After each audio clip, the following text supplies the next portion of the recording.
Hello everyone, welcome to Nishkyan. This is Shivashish Dash. Today I have come up with a video on some key points or some points to remember from the chapter A Letter to God by Leslie Norris. It's prescribed for the students of class 10, both CBSE and for Assam State Board. So make sure that you have liked the video, and if you are new to my channel, don't forget to subscribe it. So without wasting time, let's start.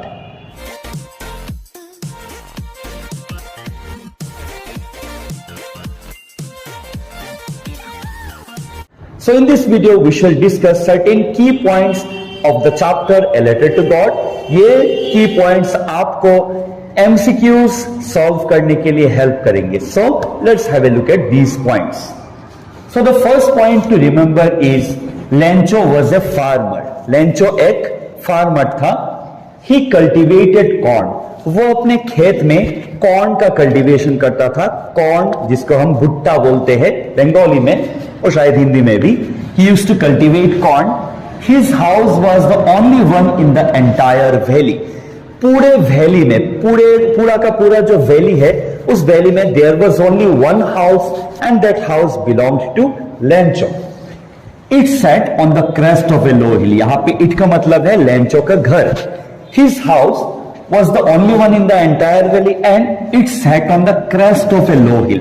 एक low hill था, जो हिल बहुत ज्यादा ऊंचा नहीं, एक लो हिल था और उस हिल के क्रेस्ट पे, क्रेस्ट का मतलब है जो एक हिल होता है, हिल के एकदम टॉप पार्ट को हम लोग क्रेस्ट कहते हैं. सो उसका घर एक पहाड़ के चोटी पे था, एक पहाड़ के टॉप पे था, एक पहाड़ के क्रेस्ट पे था. One could see the river and the field of ripe corn from Lencho's house. अब लेंचो के घर से क्या क्या दिखता था? उसके घर से, जो कि एक पहाड़ के चोटी पे था, उसके घर से one could see the river, नदी दिखता था, वहां से रिवर दिखता था. And the field of ripe corn from Lencho's house. Lencho जिसकी चीज का खेती करता था, जिसका वो कल्टीवेशन करता था, दैट इज कॉर्न, उसका कॉर्न का फील्ड भी उसके घर से, पहाड़ के ऊपर से दिखता था. And it is mention that the field of ripe corn, मतलब उसका कॉर्न पूरा पक चुका था. It was not raw, it was ripe. It's the opposite of raw. And उसका फील्ड बहुत ही सुंदर दिखता था, छोटे छोटे फ्लावर्स से डॉटेड थे उसका field. So it looked very good. The only thing it needed was a downpour और एटलीस्ट अ शावर. लेकिन लेंचो का जो फील्ड था, जो एक परफेक्ट कंडीशन में था, लेकिन उसको सिर्फ एक चीज की जरूरत थी. मतलब लेंचो के फील्ड को it needed just one thing and that thing was a downpour or at least a shower. Now what is downpour and what is shower? Downpour और shower दोनों ही these are rainfall. Downpour मतलब बहुत ज्यादा, जब heavy rainfall होता है, when it rains heavily it's known as downpour, and when it rains a bit less, जब धीमी बारिश होती है तब हम उसको कहते हैं shower. So light drizzle or light rain is known as shower and heavy rainfall is known as a downpour. Lencho looked at the north sky throughout the morning.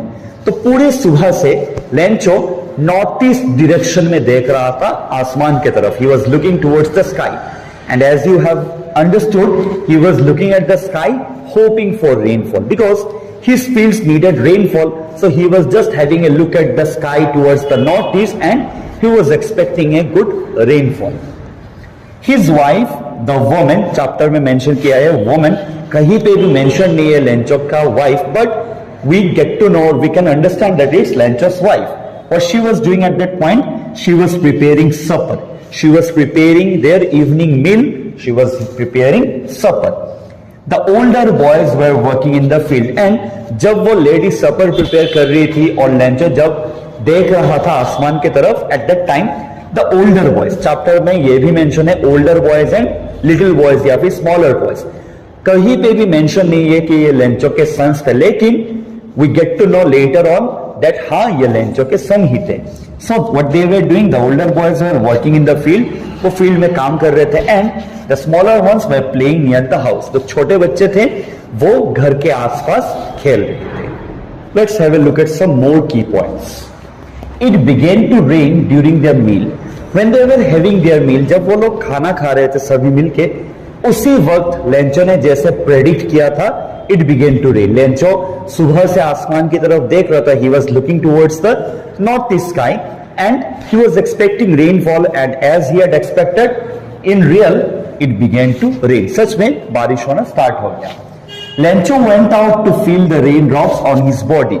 And एक फार्मर के लिए रेन बहुत ही important होता है because it makes his crops very good. It brings his crops into a very good condition. So Lencho भी बहुत खुश हो गया था. सो वो बाहर चला गया सो दैट वो अपने बॉडी पे रेन ड्रॉप्स फील कर सके. He was very very happy at that point of time. वो खुशी के मारे उसने क्या कहा, he compared the rain drops to new coins. उसने अंदर जाके अपने वाइफ से कहा कि ये जो आसमान से गिर रहे हैं, the drops that are falling from the sky, these are not raindrops. ये बारिश नहीं हो रहा है, ये न्यू कॉइन्स गिर रहे हैं आसमान से.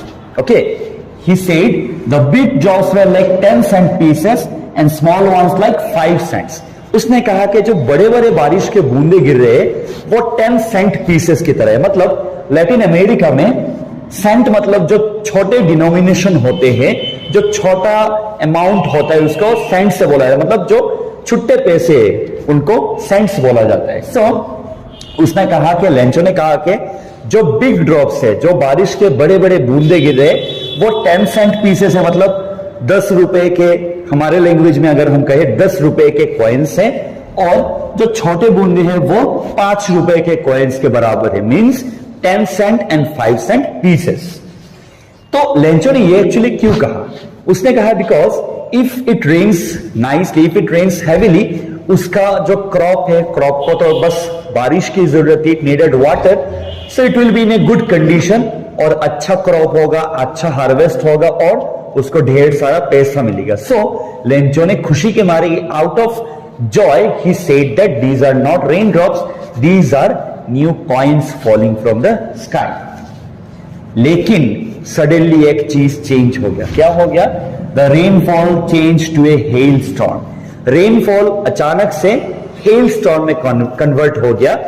आसमान से बड़े बड़े पत्थर गिरने लगे, हेल स्टोन्स गिरने लगे.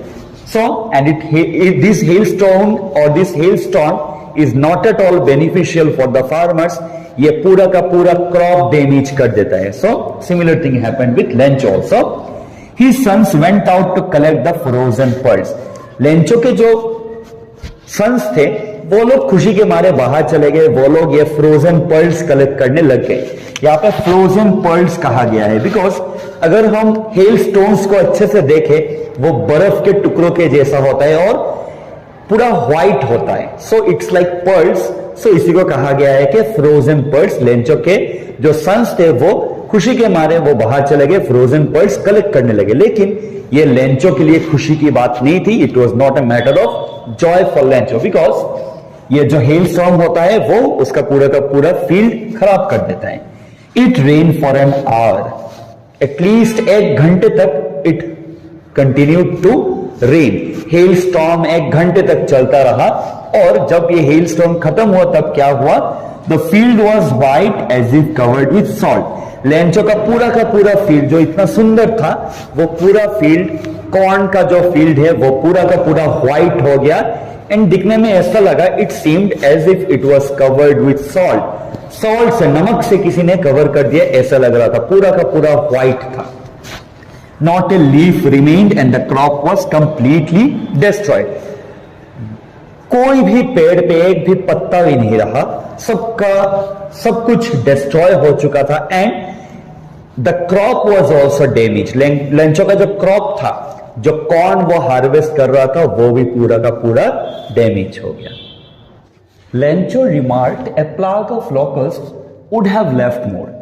जब लेंचो का फील्ड पूरा का पूरा डिस्ट्रॉय हो चुका था, when it was completely destroyed, Lencho अपने फील्ड के मिडिल में खड़ा हुआ और उसके लड़कों को उसने कहा कि a plague of locust would have left more. अगर एक झुंड लोकस्ट आ जाता. लोकस्ट एक काइंड ऑफ इंसेक्ट है जो क्रॉप्स को टोटली डिस्ट्रॉय कर देते हैं. दे destroy the crops totally. He said that अगर ए प्लाग ऑफ लोकस्ट आ जाता, अगर एक झुंड लोकस्ट भी आ जाता, तब भी कुछ ना कुछ रह जाता मेरे फील्ड में. लेकिन this hail storm has destroyed each and everything. It has cause so much of A damage कि मैं चाहता हूं कि अगर मेरे फील्ड में हेलस्टोन के बजाय लॉकस्ट का एक अटैक हो जाता तब भी अच्छा था. सो इट डिटरमाइंस और it presents the extent of damage the hailstorm did to Lancho's fields. They feared that they would go hungry that year. उस रात पूरा का पूरा लैंचो का फैमिली वो सभी डर रहे थे. वो क्या डर रहे थे कि उनका फील्ड तो टोटली डिस्ट्रॉय हो गया, उनका क्रॉप्स टोटली खराब हो गया. सो दे फियर्ड दैट ये साल शायद उनको भूखा रहना पड़े, because they had only one source of income, they are farmers. So अगर उनका क्रॉप ही डैमेज हो जाता है तो वो लोग खाएंगे क्या. So they are very scared that उनका क्या होगा. Their only hope was help from God. लेकिन उनके दिल में एक ही होप था. They were very much hopeful about one thing, that God would help them. Lencho ने इन पर्टिकुलरली अपने फैमिली को कहा कि no one dies of hunger. कोई भी हंग्री नहीं मरता, कोई भी भूख से नहीं मरता. सो he said that no one dies of hunger, so you don't need to worry. God is there, God will definitely help us. So God कैसे help करते हैं? Lencho wrote a letter to God for help. Lencho ने God को एक चिट्ठी लिखा कि God मुझको मदद चाहिए. उसने पूरा कुछ कहा कि क्या हुआ क्या नहीं हुआ उसके फील्ड में और उसके साथ क्या हुआ, पूरा का पूरा उसने लेटर में लिखा गॉड को. And the following Sunday he went to the post office and posted it. उसके जो अगले संडे था वो सुबह सुबह उठ के पोस्ट ऑफिस में गया और वो लेटर उसने पोस्ट कर लिया. So it's a strange thing. हम लोगों को तो पता ही नहीं होता है कि गॉड कहाँ रहते हैं. हमको पता है हाँ गॉड हर एक जगह पे रहते हैं, लेकिन we don't know his postal address. No, but Lencho एक ऐसा आदमी था, उसको इतना विश्वास था गॉड के ऊपर के उसने गॉड के लिए एक चिट्ठी ही लिख लिया कि गॉड मेरे साथ ऐसा ऐसा हुआ है, so please come and help us.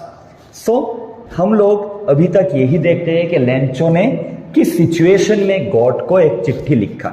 सो मैं अपने अगले वीडियो में डिस्कस करूंगा इस चैप्टर का जो रिमेनिंग पार्ट है, उसका कुछ इंपॉर्टेंट की पॉइंट्स डिस्कस करूंगा. And please share your views on this video कि आपको कैसा लगा ये वीडियो. इफ इट्स गुड और if it's not understandable to you, please share your reviews in the comment section below. और ये वीडियो आपके फ्रेंड्स के साथ शेयर कीजिए जो लोग क्लास 10th में पढ़ रहे हैं. It's a very useful video for each and everyone. And for more such videos, stay tuned to English Gyan. Keep learning and keep sharing. Thank you.